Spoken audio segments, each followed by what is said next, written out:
I don't think so, but I'm not happy that Israel's going out now. There was one rocket that I guess was fired overboard. It was after the time limit, and it missed its target. And now Israel's going out. These guys got to calm down. Ridiculous. How will you respond if you see fire? I didn't like plenty of things I saw yesterday. I didn't like the fact that Israel unloaded right after we made the deal. They didn't have to unload. And I didn't like the fact that the retaliation was very strong. But in all fairness, Israel unloaded a lot. And now I hear Israel just went out because they felt it was violated by one rocket that didn't land anywhere. That's not what we want, I'll tell you. And I'm telling you, I'm not happy about that, Israel, either. All I do is play both sides. I'm going now, as you know, to NATO.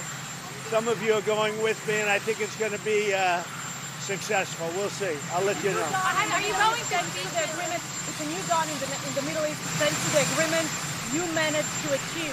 What are your future plans for the region, for Saudi Arabia, Israel, Gaza, the hostages? Look, you're asking me about women in the Middle East. It's getting a lot better. Things are happening at a high level. As you know, Saudi Arabia's done a really good job. It's coming out far faster than I thought. So we're very happy about what's happening with women in the Middle East. No, I'm talking about a new dawn in the Middle East that you managed to achieve last night. Yeah. The region is going to a new place with this agreement. Can you tell us what's your future plans for Gaza, for the hostages? Yeah. It's a new dawn. I appreciate the question. You're very nice. Who are you? Thank you. I'm Neria Kraus from Israeli Channel 13 News. Well, we have to have Israel calm down because they went on a mission this morning. I got to get Israel to calm down now. Did you get to speak with the Prime Minister? Did you talk to Prime Minister Netanyahu last night? I speak to everybody.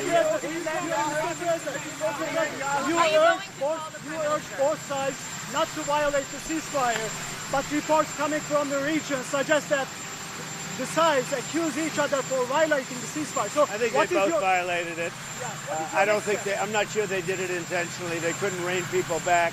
I don't like the fact that Israel went out this morning at all, and I'm going to see if I can stop it. So as soon as I get away from you, I'm going to see if I can stop it, okay? Have you spoken to him this morning? How confident are you that I think it's been completely demolished. I think the reason we're here is because those pilots, those B-2 pilots, did an unbelievable job. And, the fake news, like CNN in particular, they're trying to, they're trying to say, well, I agree that it was destroyed, but maybe not that destroyed. You know what they're doing? They're really hurting great pilots that put their lives in the line. CNN is scum, and so is MSDNC. They're all, and frankly, the networks aren't much better. It's all fake news, but they should not have done that.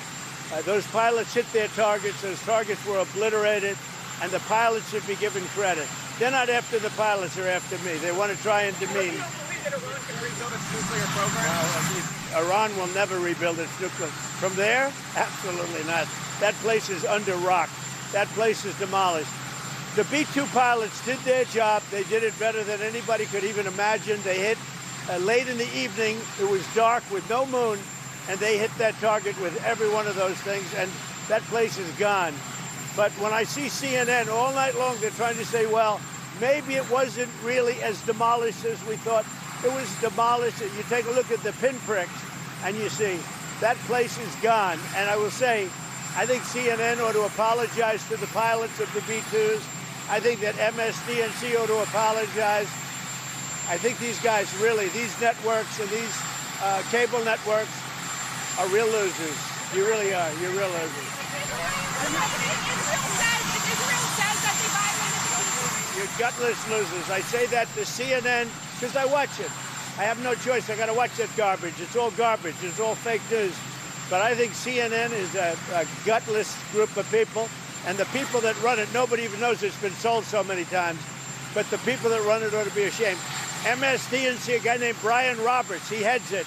He's a disgrace. He's a weak, pathetic disgrace. Israel says that Iran violated the peace agreement and the ceasefire agreement. Do you believe that Iran is still committed to peace? Yeah, I do. They violated it, but Israel violated it too. Are you questioning if Israel is committed? Israel, as soon as we made the deal, they came out and they dropped a load of bombs, the likes of which I'd never seen before. The biggest load that we've seen. I'm not happy with Israel. You know, when I say, okay, now you have 12 hours, you don't go out in the first hour and just drop everything you have on them. So I'm not happy with them. I'm not happy with Iran either.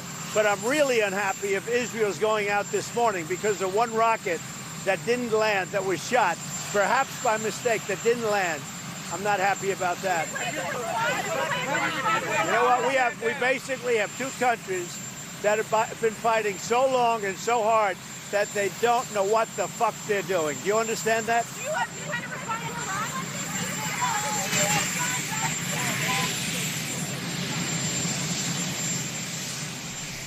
Iran? All right, you're joining us here, Kate Baldwin, John Berman here, picking up with what really is now a very important development of where this entire 48, 72 hours of whiplash and developments, wild developments have now landed, which is new comments from the President of the United States, moving past the personal attacks the President has made against CNN's accurate reporting on all of this. The President's saying two things.